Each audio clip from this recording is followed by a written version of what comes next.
Hot on the heels of our F124 Bahrain updated car setup is our Jeddah car setup, which has been updated since the 1.3 handling patch. This setup has been designed to make the car feel a little bit more lively and reduce a lot of the understeer that has been introduced with the new handling patch.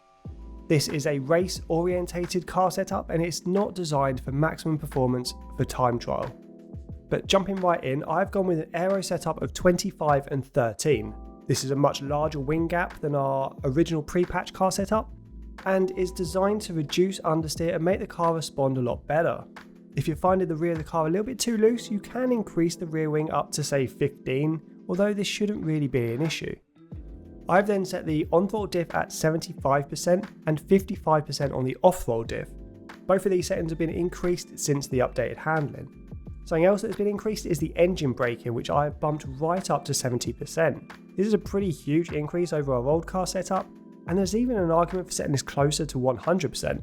Although for races and stability and consistency, I found that 70% works really well without introducing any real negatives. Much like our updated Bahrain car setup, I've set the camber far left for both front and rear.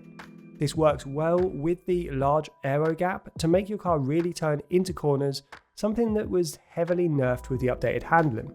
For the toe, go with 0.05, 0.17, with the higher rear toe helping with some rear stability. Oversteer is a little bit more likely since the update, so adding some extra toe at the rear can help your car keep in line through those fast corner sequences.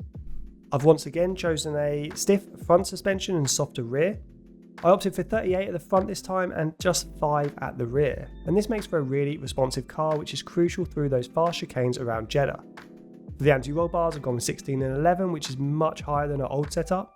Stiffer ARBs will give your car more mechanical grip mid-corner by eliminating body roll. Then round out the suspension setup by setting the ride height at 23 and 58.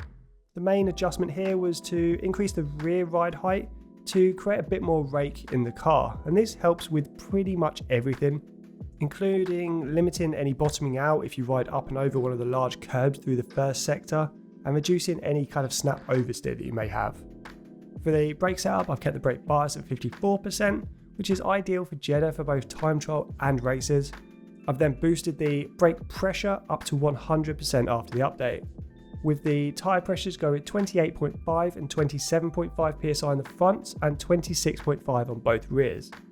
This approach will keep your tyres cool throughout the full race distance. The front left tyre will typically stay a lot cooler than all the other tyres at Jeddah just because there's less load going through that tyre around a lap, so I've reduced the tyre pressure on that one single tyre to try and get a bit more heat into it. And this will round out our updated Jeddah car setup.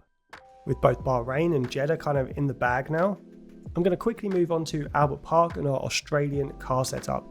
But as always, keep hitting that like button as it really helps this video sort of get shown to other people, and let me know in the comments below what you're making of this new patch and of these new car setups. But for now guys, I will see you on track.